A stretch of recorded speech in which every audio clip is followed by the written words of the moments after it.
Olá pessoal, tudo bem com vocês? Mais um episódio aqui do nosso podcast Núcleo e Você. Eu sou Fabrício Oliveira e hoje nós estamos trazendo aí vários temas, né? Vários temas importantes. Lembrando que o nosso podcast tem episódios inéditos todas as semanas, todas as sextas-feiras, a partir do meio-dia.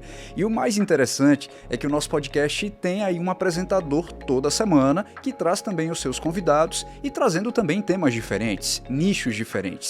Hoje nós vamos falar sobre tecnologia ligada à área da saúde. A gente sabe que hoje a área da saúde vem aí implementando várias coisas diferentes, principalmente para modernizar o atendimento ao paciente, né? Imagina só você fazer operações de longa distância ou utilizar também robôs que podem, com certeza, melhorar ainda mais a qualidade desse paciente. A gente vai falar desse tema hoje e a partir de agora aqui no nosso podcast. Eu trouxe uma convidada muito legal, vou apresentá-la. Primeiro, dar aquele bom dia, boa tarde, boa noite, a gente não sabe o horário que a gente está sendo assistido, mas é uma honra recebê-la aqui, Andresa. Seja muito bem-vinda. Quero que você fale um pouquinho aí com os nossos podcasters. Bom dia, boa tarde, boa noite. É um prazer todo meu, uma satisfação imensa poder falar um pouco da minha experiência, né? Um tema que eu amo de verdade, né? Sempre busco, né? Até pela especialidade minha, né? Que é do bloco cirúrgico ali, cirurgia robótica. Então, vai ser um prazer e uma satisfação imensa poder falar um pouco sobre isso. Vou te apresentar como deve ser feito, né, da maneira correta. Para você que não conhece a Andresa Lima, ela é enfermeira graduada pela Universidade Federal de Sergipe, fez residência em bloco operatório no Hospital da Restauração, lá em Recife. É supervisora de enfermagem do bloco operatório hemodinâmica do Hospital São Lucas, da Redditor. É coordenadora do programa de cirurgia robótica pelo Intuitive Surgical. Também instrutora do Advanced Trauma Care of Nurses, que é o ATCN, um curso internacional que inclusive a gente realiza muito por aqui em Sergipe. E também editora do Instituto Sou Doador. Bem, como a gente já falou, a gente vai falar sobre tecnologia, o uso da tecnologia na área da saúde. Eu vou trazer até alguns dados importantes para a gente começar a nossa conversa aqui, Andresa. O governo de Sergipe, por exemplo, trouxe algumas informações que no ano de 2022, só na área de cirurgias ortopédicas foram mais de 2.172 cirurgias. A gente lembra também que o Hospital São Lucas, né, que inclusive é parceiro aqui da Cooperativa Núcleo Saúde, de 2019 a 2023 já são quase 800 cirurgias robóticas realizadas. Exato. Né? Se a gente pensar aí também em cirurgias eletivas, em 2022 foram mais de 5.000, né? A gente estava conversando aqui sobre isso. Aí eu já te pergunto, né, a nossa primeira pergunta, qual a importância da tecnologia? Como é que a tecnologia pode auxiliar nesse número de cirurgias realizadas, né? Será que a gente tem como aumentar? Será que essas cirurgias elas podem ser mais efetivas? Vamos começar já perguntando sobre isso. Vamos sim. A tecnologia, ela é imprescindível na saúde, né? Por quê? Por quê e quais motivos? Ela traz segurança ao paciente e aos usuários, vamos dizer assim, a quem faz a medicina acontecer. Ela traz acurácia, que é o quê? Você ser mais preciso num diagnóstico, numa cirurgia, num tratamento, seja ou prevenção. Então, ele traz essa acurácia. E também traz maior celeridade. Então, juntando esses três, esse tripé aí que a gente fala, é o que a tecnologia traz pra gente, né? Dentro dos serviços em saúde. Então, assim, se você contar cada vez mais com tecnologia, você vai estar num cenário mais propício. Você vai você vai levar segurança ao paciente, né? Que é o foco de todas as pessoas que trabalham em saúde, é o paciente. Então, você vai ter a segurança, você vai trazer todos esses tratamentos com maior celeridade e numa acurácia maior, né? A infecção também, né? Número de infecções elas podem cair, então, né? Todos os procedimentos, quanto mais rápidos, entre aspas. Isso não, quando a gente fala mais rápido, a gente não exclui aí todos os cuidados de segurança, todos os cuidados de prevenção, mas ele é melhor. Por exemplo, eu vou trazer para a minha área, que é a cirurgia. Uma cirurgia que quanto mais rápida ela ser realizada, melhor, porque você vai estar expondo menos ainda, menor ainda o paciente à anestesia, à exposição mesmo, digamos lá que o paciente esteja sendo submetido a uma cirurgia abdominal. Então, quanto mais rápido você fechar esse abdômen desse paciente, melhor, né? Você vai causar menos riscos de infecção, como você falou, de deteriorização do próprio organismo, né? Então, tudo que a gente faz pensando num procedimento cirúrgico, visando isso. Você levar maior segurança, resolver o problema do paciente e em menor tempo, tá? Deisa, você sabe que a gente analisando, a gente sabe que é algo muito importante, é um ganho muito legal para a área da saúde, né? Mas, ao mesmo tempo, a gente sabe que também o custo, eu acho que vai lá em cima, né? Você fazer um investimento de um robô, eu não faço ideia de quanto custa um robô para fazer esse tipo de cirurgia, mas creio eu que não seja milhares, né? Seus milhões de reais. Alguns milhões. Mas quando a gente fala em relação a isso, quais os ganhos? Mesmo que eu faça esse investimento muito alto no início, mas eu tenho certeza que esse número de cirurgias ele pode aumentar, né? O ganho também com essas infecções, né? A acurácia, como você falou, do paciente, ela vai ser muito mais rápida. Sim. Então a rotatividade no hospital acho que também será mais rápida, mas de fato esses ganhos eles são muito positivos ou ainda está sendo estudado em relação a isso? Não. Eles são indiscutíveis. Você falou um detalhe bem interessante, que quando você fala em tecnologia na saúde, é um investimento, não é um gasto. Exato. Então, quando você fala em investimento, você traz todos os benefícios que essa tecnologia pode oferecer. Como já falamos, segurança, acurácia, celeridade, o que te propicia aumentar o número desses procedimentos. Então, o volume, obviamente, vai trazer uma rentabilidade maior, tá? E isso falando só em tecnologia.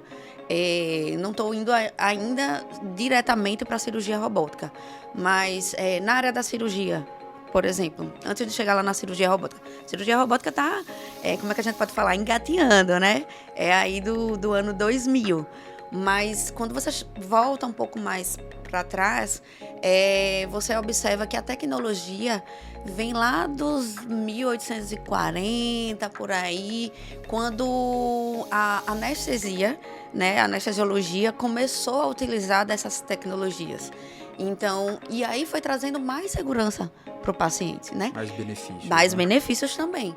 Em 1846, Thomas Morton fez a primeira anestesia geral no mundo. E, obviamente, tinha zero tecnologia. Mas o que ele descobriu ali, aquele feito, propiciou que esse caminho fosse trilhado, né? Foi a primeira anestesia? Anestesia geral. 1846. Isso, foi feito com éter, num anfiteatro, imagina, como se fosse para todo mundo ver, sem quase muitos, um show, né? Quase um show, exatamente. Mas sem grandes cuidados, né? Mas, assim, sem crítica nenhuma, mas era o que, à época, eles tinham, era o que eles podiam oferecer. E aí eu trago essa importância dessa primeira anestesia, porque a partir daí eles foram descobrindo que eles precisavam de mais algumas coisas, né? E foi um longo caminho até o século passado que foi utilizado os cardioscópios, o oxímetro. Então foram trazendo maiores parâmetros para a anestesia, né, para a segurança do paciente e, consequentemente, melhora a segurança na cirurgia, né?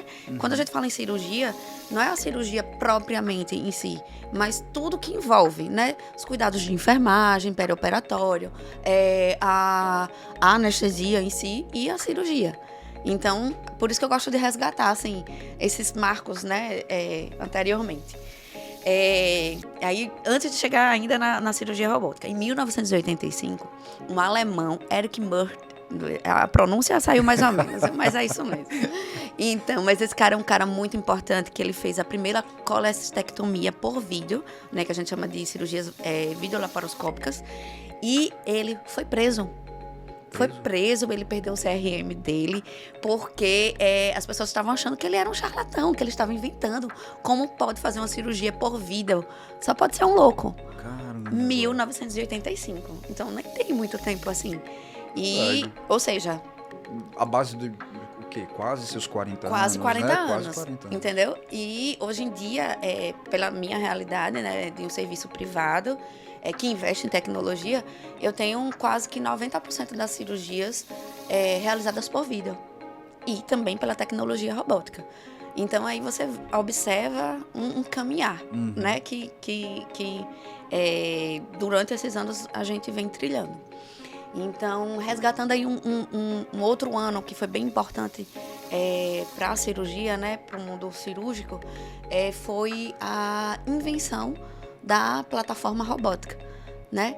Em 1990, 91, que teve a Guerra do Golfo, o governo americano ele solicitou a Intuitive, que é uma empresa norte-americana de produtos médico-hospitalares, que eles desenvolvessem um tipo de robô que eles pudessem tratar os seus soldados, né, de forma remota.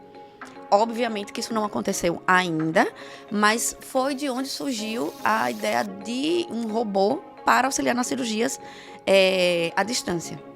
E então a Intuitive... Não é uma realidade no momento ainda. Não, ainda não. Assim, como eles queriam, ainda não. Mas assim, você já existe meios para isso, tá? Então, em 1999, o robô Da Vinci, né, que é o primeiro robô, ele foi aprovado pelo FDA, né, aquele órgão norte-americano que libera todos os produtos e equipamentos para serem utilizados para a saúde. E no ano 2000 foi realizada a primeira cirurgia robótica, né? Só explicando para quem não conhece muito desse mundo, a cirurgia robótica não é realizada por um robô. Não é o cirurgião quem faz, e agora? Eu escolhi meu cirurgião, mas vai ser por cirurgia robótica, e aí ele não vai fazer? Na realidade, a cirurgia robótica, ela é uma cirurgia realizada através de uma plataforma, de um equipamento, que é a plataforma robótica, que nós chamamos de plataforma robótica. O sistema Da Vinci, que é o que a gente utiliza, né, que é, além de pioneiro, né, com os melhores resultados, e que por 20 anos, através de acordos que foram feitos pela Intuitive, só poderiam ser utilizados as plataformas Da Vinci. Então, por 20 anos, houve ali a patente era da Intuitive. Então, outros robôs foram desenvolvidos, mas eles não podiam atuar até o ano 2020. Caramba! Então, a partir de 2021, a gente viu aí os lançamentos de algumas plataformas robóticas de outras marcas, tá? E a plataforma robótica, né, que a Da Vinci, que foi a primeira, ela já está na 4ª geração, que é a que nós temos no nosso serviço. E é uma plataforma que ela tem 3 componentes. Um componente que é utilizado pelo cirurgião, né, que a gente chama de console, em que ele vai ficar ali sentado da melhor forma ergonômica, né, para que ele opere ali tranquilamente, de forma segura, para minimizar tremores. E ele vai ter a visão da área que ele vai realizar a cirurgia. Temos o carro de visão, que é o que a gente chama de O-Core Card, que é o coração dessa plataforma robótica, que é toda a parte da tecnologia, né? A maior parte da tecnologia está ali naquele componente. Então, tudo que o cirurgião enxerga lá no console, ele é projetado para esse carro, que é projetado para todas as pessoas que estejam na sala de cirurgia. E temos o carro do paciente, que é o robô propriamente dito. Ele, hoje em dia, né, o primeiro foi lançado com 3 braços, nós hoje temos 4, o nosso robô são de 4 braços, de 4 braços, né, ele possui 4 braços. A gente coloca um endoscópio, né, que é onde tem a câmera e que gera toda essa visão. E ele que entra em contato diretamente com o paciente. Imagina o tamanho desse maquinário, né? 4 braços, ainda espaço para o médico estar ali sentado, isso, confortável.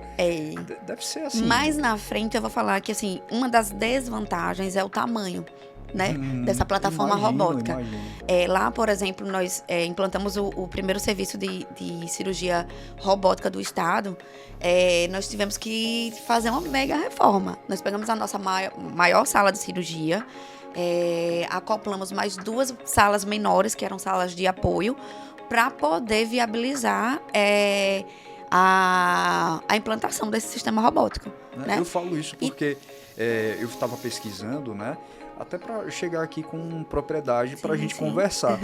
E eu fui buscando fotos, né, de aparelhos, de robôs. Então, quando você compara do tamanho ao ser humano, você vê uma máquina gigantesca. É verdade. Mas que, ao mesmo tempo, eu vi que eles fazem movimentos muito precisos, né, muito complementares, já com o médico fazendo todo o acompanhamento. E aí, depois, veio até uma pergunta que eu acho que muitas pessoas até se fazem também. Porque o uso da tecnologia, eu acho que tem os seus preconceitos também, né? Principalmente, não só para o paciente que tem aquele medo, meu Deus, um robô. Mas não é o robô de fato, ele está servindo como condução, né? Tem um médico ali que sabe onde deve cortar, tem toda a parte de exames, aparatos, equipe de enfermagem, anestesiologista, enfim, estou falando aqui por alto que você que vai me dizer. Mas eu vejo assim, existe essa possibilidade de no futuro, você já comentou aqui, de nós termos robôs que de fato façam a cirurgia sem o acompanhamento médico, ou ainda o médico estará ali sempre do lado fazendo esse acompanhamento. É claro que a gente está pensando assim, no futuro que pode ser distante ou não tão distante. Eu acho que a tecnologia ela tem isso, né? Que nesse momento está acontecendo uma coisa, amanhã já acontece outra, né? A internet mostra muito isso. Mas, na sua visão, você que está vivendo isso? Eu acredito que sim. Obviamente que quando a gente pensa assim, um robô, ele vai realizar uma cirurgia. Não acho difícil, não acho distante. Mas a gente não pode excluir o ser humano disso, né? Porque mesmo que o robô venha a realizar uma cirurgia absolutamente sozinho, vamos dizer assim, toda a informação terá sido passada por um ser humano. Verdade, verdade. Então, assim, vai estar sempre parece muito até coisa ligado. De filme, né? Quando a gente fala isso. E você sabe que quando a gente foi implantar, né, o serviço de cirurgia robótica, em 2019, nós criamos um grupo, né, de WhatsApp, em que a gente discutia bastante, né? Os cirurgiões que estavam ali se certificando, diretoria, engenharia clínica, e a gente se deparou com muitas dessas tecnologias, né? E a gente ficava meio que sem acreditar. Gente, como pode? Como isso é possível?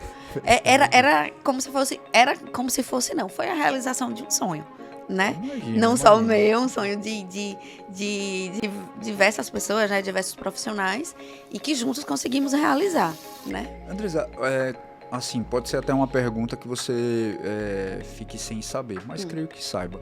Hoje, qual o país que lidera esse número de cirurgias e qual o país que começou de fato? Você me trouxe alguns dados históricos, mas hoje iniciou onde? Creio que com certeza tenha sido algum país muito desenvolvido, né, em tecnologia. Como eu te falei, inclusive o desenvolvimento do robô foi a pedido do governo norte-americano. Então, realmente a gente vê aí uma hegemonia, né, dos Estados Unidos em relação à realização de cirurgias. Vou trazer, por exemplo, um dado bem interessante. São várias especialidades, né, que a gente realiza, a cirurgia robótica, né? Então, temos aí cirurgia geral, urologia, ginecologia, coloproctologia, cirurgia torácica, diversas. Uhum. Mas uma das especialidades que tem como é que eu vou dizer? Uma eficiência maior no sentido de trazer o melhor resultado, né? Por ser um resultado bastante importante, é a urologia. Nas cirurgias de câncer de próstata. Então, as prostatectomias realizadas por plataforma robótica, ela reduz bastante o risco daquele paciente ficar incontinente urinário ou impotente sexual. Então, são dados de uma grande relevância para o paciente, muito. né? E hoje, nos Estados Unidos, 94% dessas cirurgias, né, a prostatectomia, elas são realizadas via robótica, por via robótica. Então, indubitavelmente, é o país um número gigante. que se destaca na realização dessa cirurgia robótica. Você pensar, os Estados Unidos hoje tem milhões de pessoas, eu não tenho até um dado específico assim, mas você pensar que 94% das cirurgias realizadas lá são... Da prostatectomia, né? Sim. Ainda assim, é um dado muito relevante. Muito importante. Muito mesmo. Até porque quando a gente pensa também na saúde do homem, né, o homem é aquele que acha que nunca vai acontecer nada com ele, né? Que não procura, que acha que aquilo não vai acontecer com ele. Então, é um dado até que a gente pode até passar para o Brasil. Sim. Né? Eu já li bastante essa aproximação que a gente tem com a área da saúde. A gente vê que muitos homens perdem até o pênis por desconhecimento ou por simplesmente não vou ao médico. Sim. Não é nada, é uma coisa simples e acaba simplesmente até morrendo, né? Chegando à morte. É um dado muito interessante. Estatisticamente, os homens morrem mais, né? Mais jovens, enfim. Eu acho que a gente está falando de uma das causas, né? Verdade. Deise, eu vou falar agora, uma das coisas que eu fui procurando, né? É onde nós podemos fazer essa qualificação. Eu vi que um dos hospitais, um grande hospital aqui de referência, é o Albert Einstein, né? Isso. Aqui no Brasil. Mas... como é que eu posso procurar, além do Albert, existem outras instituições que já trabalham com isso, né? Principalmente para você que está estudando, se interessa pelo assunto. Eu amo tecnologia. Eu quando disse, vou falar sobre tecnologia, Andrés aqui já está falando sobre isso, vivendo isso, que eu acho muito massa. Então, onde é que eu posso procurar? Como eu posso fazer? Você fez aí, estudou para isso, né? Vamos falar um pouquinho para os nossos telespectadores. Então, falar um pouco da nossa experiência, né? Enquanto serviço. Os primeiros cirurgiões robóticos de lá da nossa instituição, eles precisaram viajar para fazer essa certificação, tá? Então, alguns foram para Atlanta, que é o centro da cirurgia robótica, foi onde surgiu, né, a Intuitive, a sede da Intuitive é lá em Atlanta, e aí eles foram para lá para realizar essa certificação. Antes eles fizeram percorreram alguns passos, mas a prova final foi realizada lá. Outros cirurgiões, eles fizeram em Bogotá, que era um centro também de certificação que tinha pela Intuitive, tá? Isso foi muito rápido, né? A gente decidiu que ia implantar a cirurgia robótica lá no nosso serviço ali em junho de 2019. Em outubro, nós conseguimos realizar as primeiras cirurgias. Então, eles foram anteriormente, né, fazer essa certificação, uns em Atlanta, outros em Bogotá, mas a minha certificação eu já fiz, por exemplo, em São Paulo. Então, hoje em dia, nós temos grandes centros formadores no Brasil, tá? Inclusive, a nossa instituição consegue, hoje em dia, fazer a certificação de um cirurgião robótico. Que legal! Nós temos só primeiro falar um pouco como é a certificação de um cirurgião robótico, né? Eu faço sempre uma analogia aos pilotos de avião. Então, como é essa certificação? Eles primeiro fazem algumas provas online, né, por escrito, né? Como é prova... Os conhecimentos teóricos. Os conhecimentos teóricos, obrigada. Os conhecimentos teóricos. E depois eles assistem a vários vídeos, né? Para ir se habituando, né? Trabalhando ali, adaptando a mente à nova realidade. Depois eles precisam fazer 40 horas num simulador, que simula realmente ali as cirurgias, como pegar os tecidos, como pegar cada tipo de fio, agulha ou outros instrumentos que ele precise na cirurgia robótica. E depois ele vai para a prova prática. Então, hoje em dia, nós conseguimos realizar todas essas etapas aqui. Tá? Legal. Exceto a última etapa, que a gente precisa que venha um profissional de fora para realizar essa prova, mas ainda assim a gente consegue. Sim, então, mas a facilidade, né? Com certeza. O que antes a gente teve que se deslocar para um outro país para realizar, hoje a gente consegue fazer tudo aqui em Aracaju. Poxa, muito massa, muito massa. Imaginar que você pode estar aqui no seu estado e fazer um curso de grande valia, né? Porque você sabe, assim, esses dados hoje, quantos médicos nós temos no estado, assim, uma base? No estado, vamos lá, a gente tem seguramente mais de 30 cirurgiões já certificados, alguns cirurgiões, outros auxiliares, porque numa cirurgia, né, numa equipe cirúrgica, não é só o cirurgião quem trabalha, tá? Era uma das perguntas que eu ia te fazer, né? Quantas pessoas precisam estar envolvidas, direcionada hoje à cirurgia robótica? Tenho certeza que uma cirurgia convencional são muito mais, né? A gente até consegue reduzir. Na cirurgia robótica eu preciso minimamente do anestesiologista, né, do cirurgião principal e de um auxiliar, um instrumentador cirúrgico, uma enfermeira em tempo integral na cirurgia e a circulante de sala, que é um técnico de enfermagem. Então a gente consegue até reduzir um pouco mais. Todos treinados também na área. Era isso que eu ia falar. Todos eles precisam ser treinados e habilitados para a realização dessa cirurgia robótica, tá? Porque é uma cirurgia diferente, né? Com certeza. É um equipamento diferente, que quem não conhece até se assusta. Então, você precisa ali minimamente saber o que é cada componente, mesmo aqueles que não vão entrar em campo cirúrgico, né? Que é o caso da técnica de enfermagem.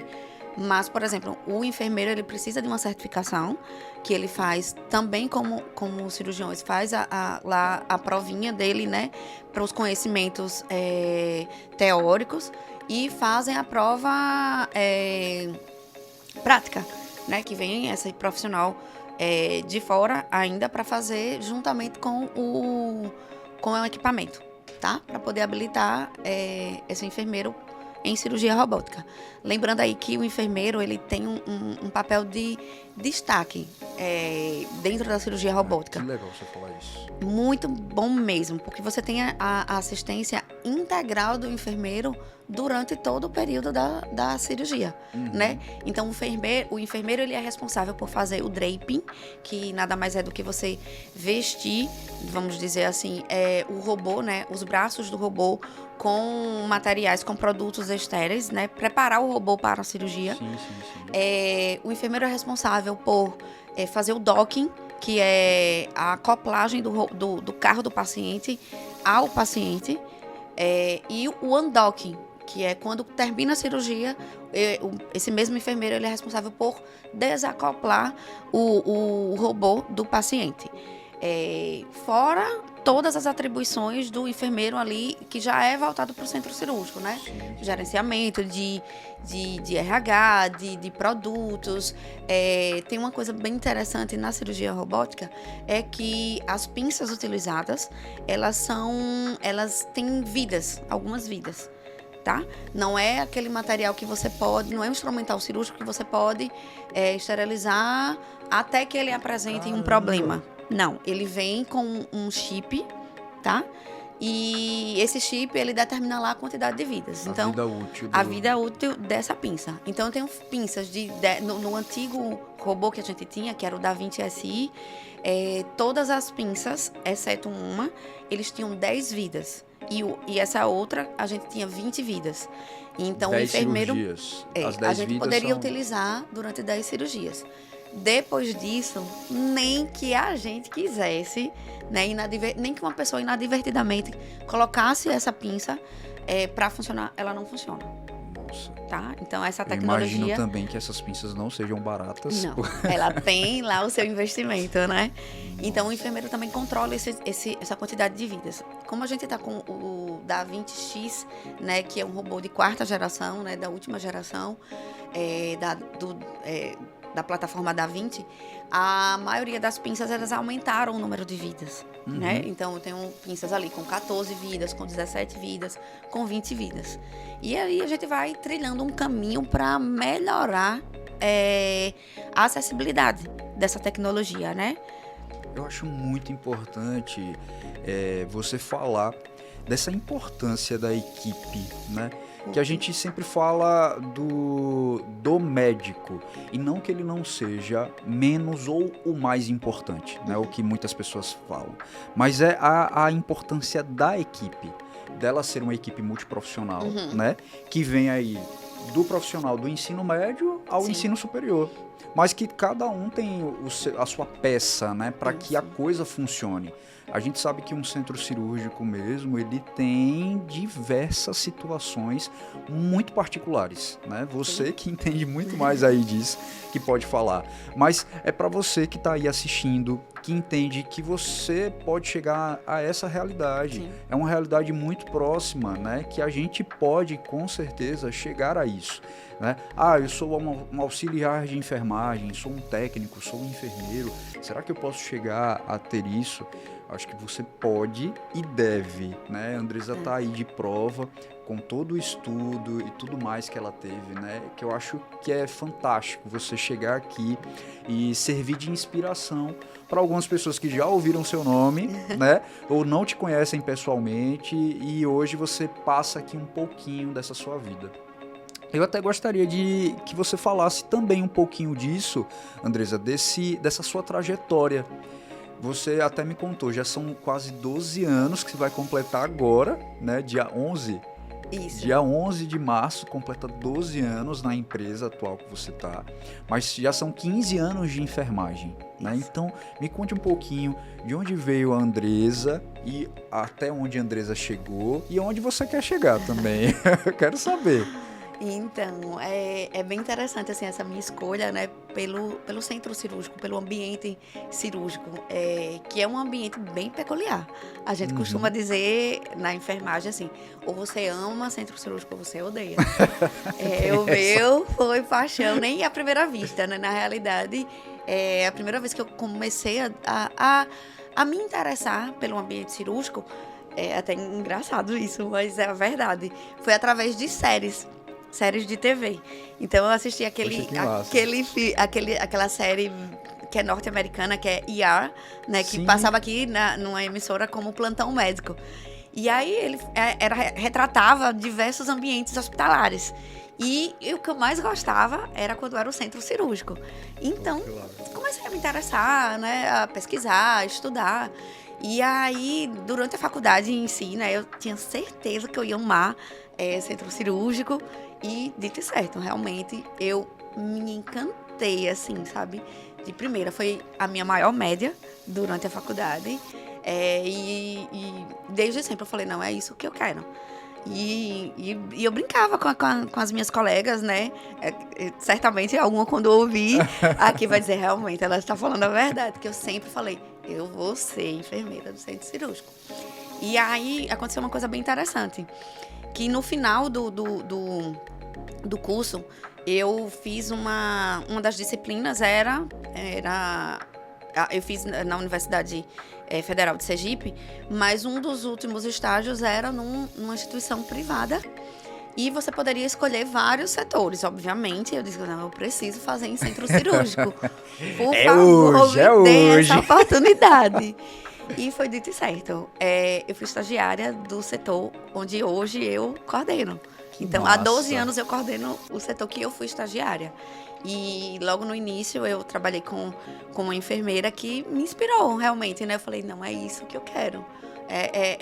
E quem conhece um pouco da enfermagem perioperatória sabe do que eu estou falando. A enfermeira de centro cirúrgico, ela não é só assistencial. Ela tem muito de gerenciar, né? De gerenciamento daquela unidade. Então, assim, eu não posso dizer que eu sou responsável só pela equipe de enfermagem. A minha responsabilidade vai além.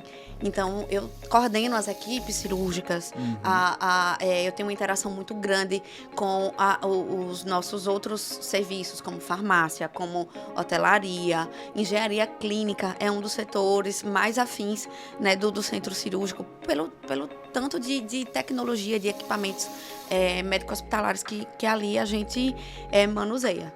Então, assim, foi realmente amor à primeira vista, o centro cirúrgico, e aí eu falei, não, é isso que eu quero. E aí, quando terminou a minha faculdade, né, eu recebi o convite para trabalhar na instituição que eu já trabalho. Só que eu pensei assim, não, mas eu quero mais, eu acho que eu posso oferecer mais.